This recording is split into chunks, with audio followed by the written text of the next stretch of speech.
دنیا میں شرک کے بعد فقہا کے دو طبقے ہیں. ایک نے کہا ہے کہ شرک کے بعد سب سے بڑا گناہ والدین کی نافرمانی ہے. کیا ہے؟ والدین کی نافرمانی. اتنا بڑا گناہ ہے. آج کل تو جو دوست ہے اپنے دوست کو راضی کرتے ہیں, ماں کھانا پکا کے انتظار کر رہی ہوتی ہے یا نہیں؟ باپ انتظار میں ہے, باپ ذرا کہ کیوں لیٹ آئے اسے آنکھیں نکالتا ہے. کبھی کامیاب نہیں ہو سکتے. مجھے ایک شخص نے کہا کہ جی یہ بندہ آپ کا مرید ہے, یہ مجھے تنگ کرتا ہے. باپ تھا, وہ مجھے ملا, جب ہاتھ چومنے لگا میں نے ہاتھ کھینچ لیے. میں نے کہا پیر کے ہاتھ چومتا ہے اور پیر سے زیادہ درجہ تیرے والد کا ہے. خدا کے بندے اپنے والد کو تو پہچان, اس کے ہاتھ ہی نہیں چومتا. ہاں روحانی باپ کی اہمیت بڑی ہے کہ قیامت والے دن سب بھاگ جائیں گے. جس کا شیخ کامل ہوگا, آیت نمبر 71 میں ہر شخص اپنے امام کے ساتھ اٹھایا جائے گا, لیکن ہو امام, ہو اللہ کا مقرب بندہ. اگر دنیا میں ہم نے اپنی پہچان بڑے بڑے اچھے دوستوں سے کی ہے تو اللہ کے بندے جہان میں بہت ہیں, تلاش کرو یار. اہل سنت کے علماء کے پاس جایا کرو, جو بزرگان دین ہیں ان کے پاس جایا کرو, ان سے مسائل سیکھا کرو. ایک فقہا کا طبقہ جو ہے وہ کہتا ہے کہ شرک کے بعد سب سے بڑا گناہ کیا ہے؟ والدین کی نافرمانی. دوسرا طبقہ کیا کہتا ہے؟ میں اس کا بھی قائل ہوں کہ والدین. اچھا جی, ایک طبقہ فقہا کا کہتا ہے کہ شرک کے بعد بڑا گناہ یہ ہے. شرک کیا ہے؟ شرک اللہ کے ساتھ کسی کو ٹھہرانا. جس طرح کا اللہ حاجت روا ہے اس کو حاجت روا ماننا, اس طرح کا سارا قیام کرنا, اس کے لیے عبادتیں اس بندے کے لیے شروع کر دینی, یہ شرک ہے. اللہ کی صفات کو کسی میں ڈال دینا. ذرا احتیاط کیا کرو. مزارات پہ جاؤ, اہل اللہ کے مزارات پہ رحمتیں برستی ہیں, جاؤ فاتحہ پڑھو, لیکن احتیاط کے ساتھ. شریعت نے ایک حد مقرر کیا ہر چیز کے اندر. دین پڑھو, سنیت پڑھو, پھر آپ کو پتہ چلے سنیت ہے کیا. آگے خسرے ناچ رہے ہیں, ڈھول ماچ رہے ہیں, ڈالی بابے کی چڑھا رہے ہیں, پتہ نہیں ہے دین کیا ہے. شریعت کہاں سے یہ لے کے آگے ہیں یہ والی مجھے نہیں پتا. میں نے کتابوں میں یہ شریعت نہیں پڑھی کہ خسرے آگے ناچیں, آپ جھنڈے اٹھا لیں, ڈھول باج رہا ہو اور ادھر ڈالا ہو غوث پاک کی نیاز اور ملنگڑیاں پھول رہی ہوں, آپ ان کو پیسہ دے اور کہیں کہ ہم بابے کو عرس منا رہے ہیں. نانا بابے کا عرس منانا ہے نا, گھر میں قرآن پڑھو, پڑھ کے جاؤ, بابے کے روح کو اصال کرو. یا اللہ یہ تیرا نیک بندہ ہے, اس کے اور درجات بلند کر, تیرے نیک بندے کے دربار پہ آؤں, یا اللہ تو میری حاجتوں کو پورا کر. یہ عقیدہ دے کے جا رہا ہوں, عقیدے کو سمجھو میرے دوستو. شرک بڑا گناہ. ایک طبقہ کہتا ہے اس کے بعد والدین ان کا جو ہے معاملہ بہت بڑا گناہ ہے. ایک طبقہ کہتا ہے شرک کے بعد زنا سب سے بڑا گناہ ہے. میں اس طبقے کو بہت زیادہ قریب سے پڑھا, میں نے ان فقہا کو. اگر کسی کی روزی میں تنگی ہے, وہ دیکھے کہیں اس کے اندر زنا تو نہیں اس کے حویلی کے اندر داخل, کہیں اس کی نگاہوں میں زنا تو نہیں داخل, کہیں اس کی بیٹیاں بہنیں بے پردگی کر کے زنا کے زمرے میں تو نہیں ہے. یاد رکھنا, جس طرح چوری ایک دم نہیں ہوتی, چوری کے لیے تالا توڑنا پڑتا ہے, دیوار پھلانگنی پڑتی ہے, اندر کا دروازہ توڑنا پڑتا ہے, اندر کی تجوری توڑنی پڑتی ہے, پھر چوری والا مال نکال کے فوراً وہاں سے بھاگ کے جانا پڑتا ہے, پھر کہا جائے گا سرقہ ہوا ہے, چوری ہوئی ہے. سرقہ چوری کو کہتے ہیں, چوری ہوئی ہے. تو زنا جو ہے ایک دم زنا نہیں ہوگا. زنا کی پہلی سیڑھی بے پردگی ہے. اگر عالم ہے, حافظ ہے, قاری ہے, محدث ہے, پیر ہے, غوث ہے, کتب ہے, ابدال ہے, نوجوان بچی اس کے سامنے نہیں آ سکتی. بالکل اٹل فیصلہ ہے قرآن اور سنت کا. اگر کوئی کہے نہیں یہ میری روحانی بیٹیاں خیر ہے, نانا بیٹی وہ ہے جو تیرے خون سے ہے, بہن وہ ہے جو تیرے ماں کے رحم سے ساتھ پیدا ہوئی ہے. جو محرم رشتے ہیں, بس سنو, آج محرم رشتوں کی یہاں پر بات ہوگی.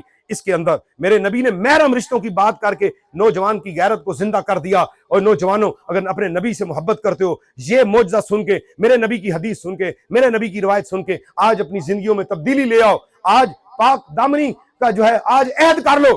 آج رات 2 نفل توبہ کے 2 حاجت کے پڑھ کے پھر ہاتھ جو ہے یہ سمجھو کہ میرے سر پہ میرے نبی کا ہاتھ ہے, اور اس دست شفقت سے سر سے لے کے پاؤں تک میرے سارے گناہ دھل گئے ہیں. آج کے بعد میں نے زنا نہیں کرنا, بدکاری نہیں کرنی, بد نگاہی نہیں کرنی. میری بیٹیوں, میرے نوجوان بچوں, آج سے سچی توبہ سے 2 نفل پڑھ کے آج اپنی زندگی کو بدل دو. یہ دنیا, یہ جو دنیا ہے, یہ دنیا دنیا نہیں رہے گی. تیرا جینا اور تیرا چلنا, تیرا پھرنا, تیرا گھر اس دنیا میں تجھے جنت دے دے گا. تیرا گھر جنت بن جائے گا۔ میرے نبی کا فرمان سنیے، سیدنا ابو امامہ صحابی رضی اللہ تعالیٰ عنہ روایت کرتے ہیں، ایک نوجوان ہوبرو حسن و جمال سے بختا ہوا چہرہ دربار رسالت مآب میں حاضر ہوتا ہے، جبکہ صحابہ کرام رضوان اللہ تعالیٰ اجمعین بیٹھے ہیں، بیچ میں میرے آقا ہیں جیسے چاند چودھویں کا ہے، ارد گرد صحابہ ہیں، ستارے چمک رہے ہیں۔ اے مسجد نبوی، یہ تو بتا سما وہ کیسا پیارا ہوگا، بیچ میں آقا بیٹھے ہوں گے، گرد اصحاب کا جرمٹ ہوگا۔ تو میرے آقا بیٹھے ہیں، نوجوان آ گیا، آ کے کہتا ہے مجھے سوال کرنے کی اجازت دی جائے۔ میرے آقا نے کہا اجازت ہے۔ کہتا ہے یا رسول اللہ صلی اللہ علیہ وسلم مجھے زنا کرنے کی اجازت دی جائے۔ اگر یہ سوال آج مسجد کے امام سے کرے تو خدا امام اسے ٹپاخ لگائے، تو باپ سے کرے تو یہ ایسی باتیں کرتا ہے۔ لیکن دیکھو میرے نبی کا صبر ہے۔ صحابہ بیٹھے تھے، حضرت ابوبکر، حضرت عمر، جلیل القدر صحابہ، ظاہر ہے وہ حضور کی محبت میں جوش میں آئے، اٹھے، قریب آئے، کہا رک جاؤ میرے صحابہ، نہ اس کو کچھ نہیں کہنا۔ آپ اسے کہتے ہیں میرے قریب آ جاؤ، اپنے قریب لے آئے، کہتے ہیں بیٹھ جاؤ۔ بیٹھ گیا تو شاہ کونین صلی اللہ علیہ وسلم نے فرمایا اے سائل، تو پسند کرے گا تیری ماں کے ساتھ کوئی ایسا کرے جس چیز کی تو اجازت مجھ سے لے رہا ہے؟ اس نے عرض کی یا رسول اللہ صلی اللہ علیہ وسلم، میں قربان جاؤں، اللہ کی قسم میں پسند نہیں کروں گا کہ کوئی بھی ایسا بندہ میری ماں کے ساتھ یہ کام کرے۔ تو پھر آپ نے فرمایا بتا اگر تیری بیٹی سے کوئی یہ کام کرے؟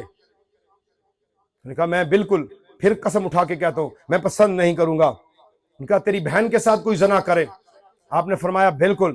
وہ کہتا ہے کہ میں کبھی بھی زنا نہیں کروں گا۔ میرے آقا نے فرمایا بتا تیری بیٹی سے، بہن سے کوئی زنا کرے تو برداشت کرے گا؟ انہوں نے کہا نہیں۔ پھر کہا تیری پھوپھو سے اگر کوئی زنا کرے تو برداشت کرے گا؟ انہوں نے کہا یا رسول اللہ نہیں، میں برداشت کر سکتا۔ پھر تیری خالہ کے ساتھ کوئی زنا کرے تو برداشت کرے گا؟ انہوں نے کہا میں قربان جاؤں یا رسول اللہ، میں کبھی بھی ایسا نہیں پسند کرتا۔ تو میرے نبی نے فرمایا جب تو پسند نہیں کرتا کہ تیری ماں، تیری بیٹی، تیری بہن، تیری پھپھو، تیری خالہ جو تیرے محرم رشتے ہیں ان سے کوئی زنا کرے، تو مجھے بتا تو کس طرح چاہتا ہے کہ تو کسی کی ماں، بہن، بیٹی، پھپھو اور خالہ کے ساتھ زنا کرے؟ تو اپنے ضمیر کو جھجھوڑ، تو نبی رحمت کے دربار میں آیا ہے، آ میرے قریب آ، آج میں تجھے پاکیزہ کر دوں۔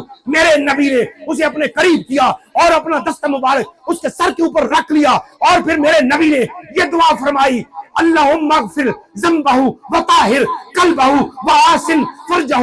یا اللہ عز و جل، یہ نوجوان جو میرے ہاتھوں کے نیچے ہے، میرے دستے شفقت کے نیچے ہے، اے اللہ اس کے گناہ کو معاف کر دے۔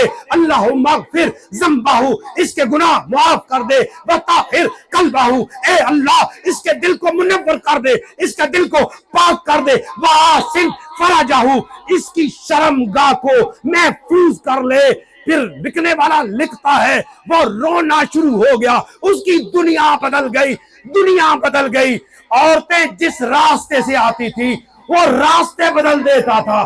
کہتا ہے جب سے نبی نے میرے سر پہ ہاتھ رکھ کے دعا مانگی ہے، ایسے پتا چلا شیطان میرے دل سے نکل گیا ہے، میرا دل نہیں رہا، عرش مولا بن گیا۔